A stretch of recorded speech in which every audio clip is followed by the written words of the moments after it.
Dr. Troncon vai trazer agora, acho que, o discurso para um campo mais técnico, né? E vai falar sobre novas técnicas, inquéritos especiais no enfrentamento ao crime organizado. Dr. Troncon, palavra sua. Bom dia a todos. Em nome do Dr. André Diniz, quero cumprimentar os demais componentes da mesa, os colegas, todos que aqui nos acompanham, senhoras e senhores. Caberia aqui falar bastante, mas ao mesmo tempo sinto até um certo desconforto ao ver na plateia o nosso mestre, o Dr. Getúlio, ao meu lado o ora deputado, mas grande investigador, que tivemos a oportunidade de trabalhar juntos em São Paulo, o Dr. Francischini, e tantos outros de vocês que no dia a dia enfrentam essas dificuldades, inclusive por lacunas legislativas, que hoje, nessa manhã, tive a oportunidade de saber que estamos bem encaminhados, bem representados e bem encaminhados com a articulação política até apresentada pelo Dr. Benito. Eu tentarei, nesses poucos minutos, em 15 minutos, talvez recobrar para a maioria dos senhores o que já sabem e para alguns outros talvez dar um esclarecimento melhor de como as coisas funcionam em face da legislação atual vigente no país para o enfrentamento de organizações criminosas. Nós estamos bastante esperançosos com essa alteração da lei, que o deputado Francischini acabou de nos relatar, que já está a um passo de se tornar uma realidade, um avanço na nossa legislação, ao lado da lei de lavagem de ativos, que também necessita de uma atualização. Vejo meu amigo e companheiro de alojamento, o Dr. Falcão, aqui, que foi um expoente da Polícia Federal na defesa e na fundamentação e concretização desta área, que era a divisão, e é a divisão de repressão a crimes financeiros, que também assambarcava a área de lavagem de ativos. Bom, relembrando o que talvez muitos já saibam, nós ainda não temos um tipo penal de organização criminosa. No dia a dia, nós aplicamos os tipos existentes, que são o artigo 288, formação de quadrilha ou bando, e o artigo 35 da Lei 11.343, que é a lei sobre drogas. Contudo, vale lembrar que a Convenção da ONU de Palermo sobre crime organizado transnacional definiu o que é organização criminosa, ou grupo criminoso organizado. E essa convenção foi ratificada pelo Brasil e foi introduzida na nossa legislação por meio do decreto 231 de 2003, decreto legislativo. E hoje, nós, se não temos o tipo penal no nosso ordenamento jurídico, ainda não o temos, certamente temos a definição legal do que é organização criminosa. Bom, e qual é a diferença, para que isso serve? Eu vejo, nós que passamos pela área de repressão a crimes financeiros e lavagem de ativos, eu vejo pelo menos uma grande vantagem. O inciso 7º do artigo 1º da Lei 9613 de lavagem de ativos, ele diz que pode ser considerado, ou é considerado, lavagem de ativos, os crimes praticados por organizações criminosas. Se nós temos a definição legal, por meio do decreto 231, então não está se dizendo aqui, não é uma questão de definir se existe o tipo penal ou não. Essa é a posição da Polícia Federal, é a posição de todos nós que já atuamos nessa área. Infelizmente, não é a posição pacífica na jurisprudência. Portanto, a necessidade da aprovação desta nova lei, né, de terceira geração de lavagem de ativos, vai de uma vez por todas eliminar qualquer dúvida com relação à definição ou à aplicação da lavagem de ativos para esse tipo de crime, ou ocultação de simulação de patrimônio obtido por meio ilícito por parte de grupos criminosos organizados. Pois bem, na definição da ONU, eu que foi introduzido no nosso ordenamento, rapidamente eu gostaria de pedir a permissão para ler. Grupo estruturado de 3 ou mais pessoas, existente há algum tempo e atuando concertadamente com o propósito de cometer uma ou mais infrações graves. Infrações graves, definidas em outro artigo, são aquelas cuja pena máxima atinge 5 anos, com a intenção de obter, direto ou indiretamente, um benefício econômico ou outro benefício material. Daí se extrai que essa definição de organização criminosa é 3 ou mais pessoas associadas, vínculo associativo perene, propósito de praticar crimes cuja pena seja de 5 anos ou mais e com o objetivo de obter lucro. Pois bem, mas essas não são as únicas características, as mais preocupantes, porque nesta característica mais ampla, um grupo de 3 pessoas num determinado bairro que decide passar a vender e distribuir drogas a varejo, numa pequena localidade da cidade, ele já está enquadrado na definição da ONU. Mas também uma grande organização criminosa que explora o narcotráfico, com ramificações em vários países, se enquadra na mesma classificação. Concluímos que há um espectro muito grande, por essa definição da ONU, de organização criminosa, desde o pequeno grupo que atua especificamente numa localidade de um determinado bairro, de uma determinada grande cidade, até uma imensa organização criminosa. Pois bem, e à medida que também temos que diferenciar dois aspectos que envolvem as organizações criminosas. Existem aquelas que são violentas, normalmente as que lidam com narcotráfico, tráfico de armas e outros crimes cuja prática da violência é uma regra, e tem aquelas não violentas. Os crimes de colarinho branco também se encaixariam perfeitamente nesta definição, e se encaixam. As características mais danosas da gradação mais elevada dessas organizações criminosas são justamente o emprego da violência ou grave ameaça, corrupção de agentes públicos, infiltração no aparelho de Estado, e aí eu faço uma diferença. A corrupção entendemos como aquele ato pontual em que um agente de Estado, um agente público, um agente político é cooptado para fazer ou deixar de fazer alguma coisa em benefício, recebendo um benefício qualquer.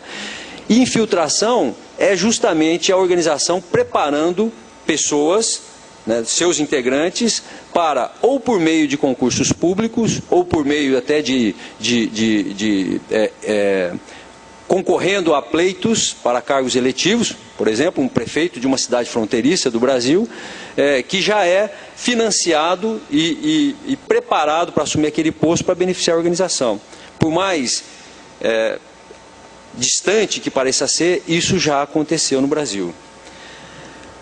A atuação interregional e transnacional, sem dúvida nenhuma, e aí diferencio um grupo que atua num bairro, numa localidade, de uma determinada cidade, e um grupo que atua num continente ou mais, evidentemente que esse grupo de uma área de atuação muito mais ampla, mais abrangente, é muito mais nefasto para a sociedade como um todo. E, finalmente, o fenômeno da lavagem de ativos, de provenientes desses grupos organizados, grupos criminosos organizados. Por quê?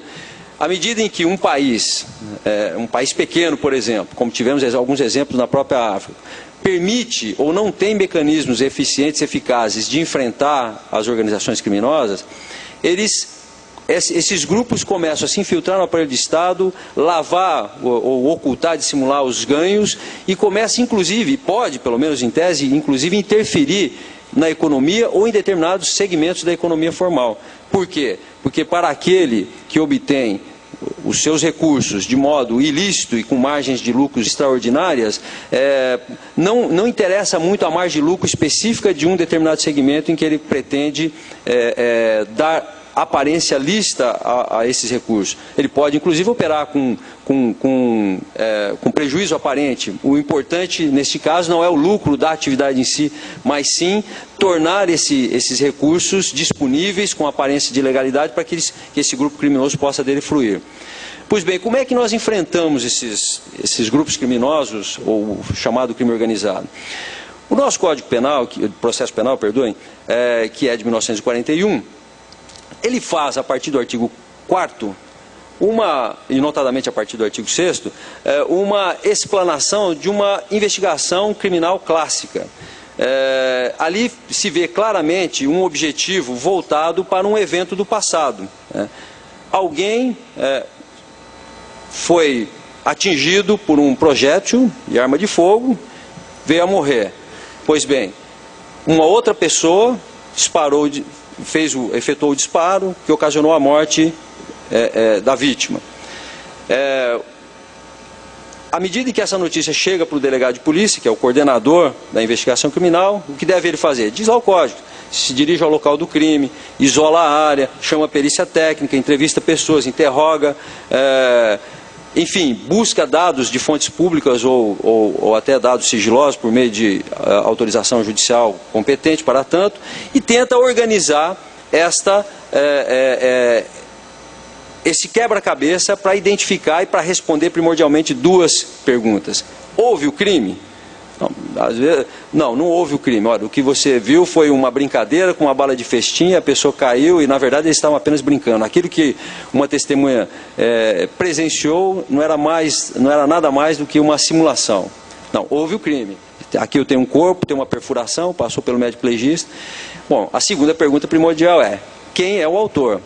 E é isso, eu faço o gancho aqui que me disse o nosso colega Benito, ao delegado de polícia, que é o coordenador da investigação criminal, não cabe produzir provas de acusação.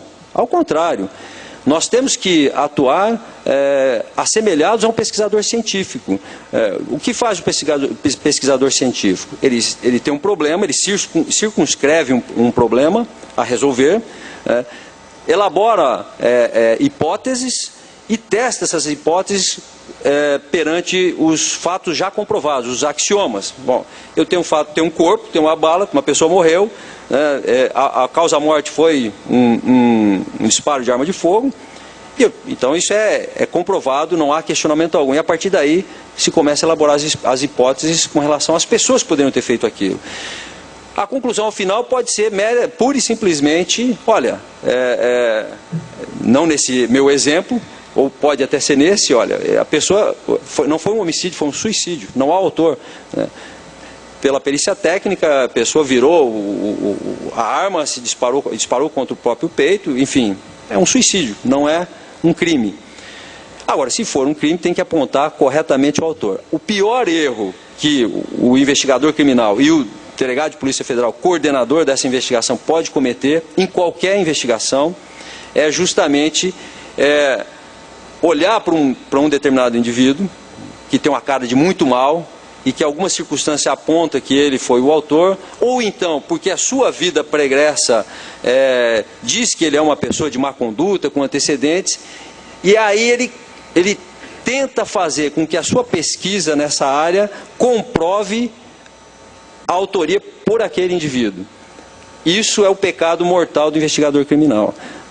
É você se deixar levar ou se envolver por informações anteriores a respeito de uma das suas hipóteses e forçar todo o conjunto probatório naquela direção para aprovar uma tese que você gostaria, ou aprovar uma tese que você gostaria que fosse a real. Esse é o pecado que nenhum de nós pode cometer. Nós temos de ter sempre o distanciamento necessário, e às vezes é difícil quando se envolve uma investigação de pedofilia, é muito difícil, porque o envolvimento emocional para o investigador é crítico. Você acaba, naquele que você supõe, ainda que ainda não bem comprovado seja o autor, você tem toda uma vontade de avançar. Mas os bons e os melhores investigadores, e aqueles que devem nos servir de exemplo, são justamente aqueles que atuam desprovidos de qualquer emoção. É difícil não se delongar nesses temas, mas se a investigação clássica que hoje existe e continua existindo, um roubo, um furto, um homicídio, ela segue este rito, nós voltamos toda a nossa atividade para o passado, a investigação de organizações criminosas, ela tem um duplo objetivo. Pela própria definição da organização, nós entendemos que não se trata de um crime isolado. É um grupo que se associa, praticou um crime que nós tomamos conhecimento, E se ele não for interrompido, desarticulado, neutralizado, continuará praticando outros crimes no futuro. Então, o investigador criminal, o delegado de polícia, coordenador da investigação, ele tem de ter dois focos e dois objetivos. O primeiro,